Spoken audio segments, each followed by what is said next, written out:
Ferrari FXX-K Evo is one of the most extreme cars produced by the Italian powerhouse. Does the Carrera slot car do it justice? Stick around to find out.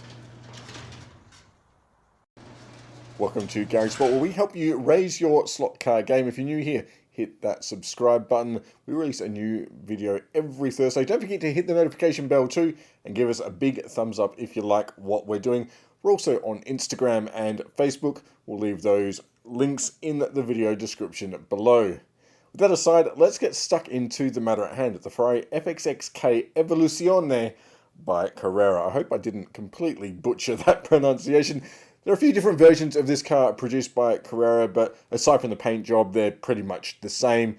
This one is a relatively new edition released in October last year. The silver and black version was about a year earlier than that, so this model has been around for a little while. But before we delve into the slot car itself, let's just understand why Carrera opted to produce this specific car. Now, Ferrari itself needs no introduction, but this car probably does need a little bit of an explanation.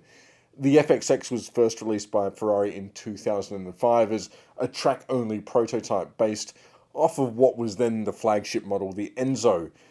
Something a little unique about this car is when you buy it, you don't actually get to take the car home and park it in the garage. It's not street legal, so you couldn't drive it for a start, but part of the purchasing agreement for a cool 2 million British pounds is that you're only allowed to run it on Ferrari-approved track days. The FXX in its original form had 30 cars produced in a run that spanned from 2005 to 2007. After that, the program continued, but with the FXX Evo, an evolution of the FXS, as the name implies. It was slightly more powerful with reduced drag and faster gear change, meaning it could do 0 to 100 kilometers an hour in 2.5 seconds versus its predecessor's rather pedestrian 2.8 seconds. Our story though doesn't end there, because in 2015 a new FXX was released, the FXX-K. Again, it was a limited production track day car, but rather than being based on the Enzo, it was based on the La Ferrari, yes, the Ferrari. The addition to the K in the car's name was because there was an all-new kinetic energy recovery system like was used in Formula 1 at the time. Along with a new look and new hybrid power system, the FXX-K boasted a total power output of more than 1,000 brake horsepower, 860 of which or thereabouts came from the V12 internal combustion engine. Together, that meant its 0 to 100 time of 1.9 seconds made the old model look like a Fiat Panda in comparison. And then, in 2007, came the car we're looking at today, finally. The FXX-K Evoluzione, which is less of an evolution and more of a bolt-on set of bits that give the FXX-K more downforce. 23% more if internet sources are to be believed and otherwise not independently verified, and 75% more than the road-going version that Ferrari based the car on. There are changes to the rear wing, vanes, even the wheel arches have been shaped to better control the airflow. There are vortex generators at the front too, which all combine to make the rather mad FXX-K completely and utterly insane. Capturing that in a slot car then is going to be hard work, because a lot of the beauty of the car is in its nuances. Of course, there's the smack you in the face styling that you can't avoid, the aggressive nose, the slightly arched rear wing with shark fin, that's all there, but drilling down more closely, there are a few problems. The first one I noticed is the way the rear quarter and doors meet. The bodyline should be on the same level, it should be consistent with the same radius on the shoulder of the car, only they don't quite line up properly. It's not obvious, but in the right light catching on that radius, it's noticeable enough. At the back of this one, the end fence on the left side of the rear wing doesn't sit the same as it does on the other side, and there's a bump in the plastic about the shape of a plastic tongue. Even the moulding on the front air intake doesn't sit flush. Of the paintwork itself, there's signs of some overspray on this particular car.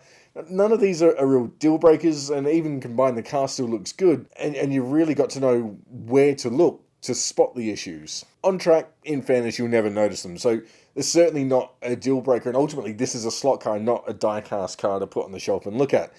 The chassis is a single piece, as is usual for Carrera and Scalextrics, with a magnet pocket just in front of the centerline of the rear wheels. There is a little bit of styling around the back of the chassis, but by and large, it's there to keep the bits inside. That's what the chassis is ultimately doing. 4 screws hold the body on, which is good. It makes it nice and secure. However, getting the body off isn't trivial, as the front air intake clips into the body. The knock-on is that this means getting any body float will be next to impossible without some fairly significant modification to the chassis or body or both. The body itself is pretty heavy. There's a few different components that have been combined and plastic welded together to make that. The cockpit, engine bay radiators, and what have you. So that all makes sense. It's heavy because Carrera has added a bit of detail that couldn't be produced in a single piece. That's good. On the chassis, it's pretty busy. There's not a lot of spare real estate. The car has working lights, so from the braid there's the usual PCB from which the motor and the front and rear lights pull power. It's neat, but the wires to the front lights did rub on the front axle, so over time I can imagine that will wear through and probably see those lights stop working. At the rear, it's a similar case with the wire feeding under the rear axle. The chassis is reasonably good. There's a little bit of flex in it if you really want to twist it, particularly the rear quarter. That will be stiffened once the body's on, of course, but there is that flex there, in theory at least. In terms of the motor, I've been nervous pulling that or the axles out more than once or twice because they snap into place. Get that wrong and you'll brick the chassis, and that looks easy to do. Brass bearings save the axles, which is good, but plastic wheels all around.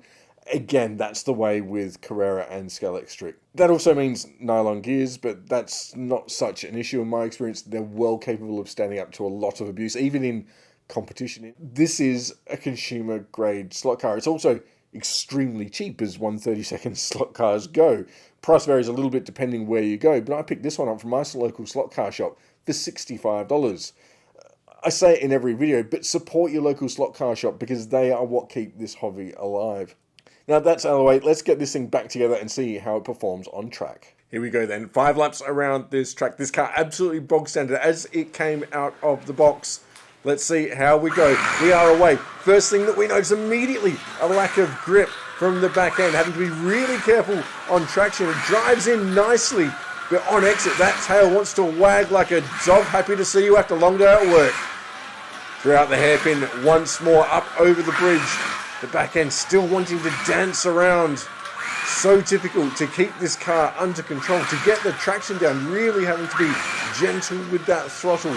Halfway through or thereabouts now in this 5-lap burst, it's taking a while. The car just doesn't have that 1-lap performance that we've been accustomed to. Struggling for grip is the order of the day. The track was clean, but this car just struggling. You can see a wriggle there as we cross the line. 7.089 is the result. Not surprising, the car really was struggling for any sort of traction, although you could drive it in nice and hard. Now, I should add at this point that the tyres weren't great on it. I ran the car into the motor was good when I ran the timed lap. After the filming stopped, though, I did grind the tyres down and true them.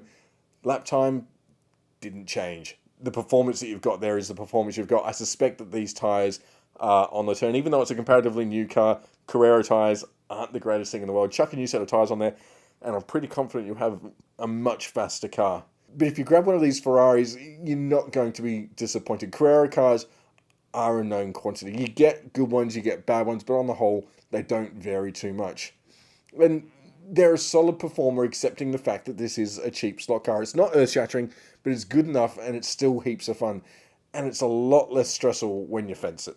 That's it though. Thanks for watching. If you liked what you saw, please do give the video a big thumbs up. It makes a huge difference. Also, subscribe. 90% of those who watch aren't subscribed, and for a small channel like this, just getting going, it makes a massive boost. Otherwise, if you've got any questions or comments, leave them in the comments section down below, and I'll do my best to answer each and every one of them. Until next Thursday, keep racing.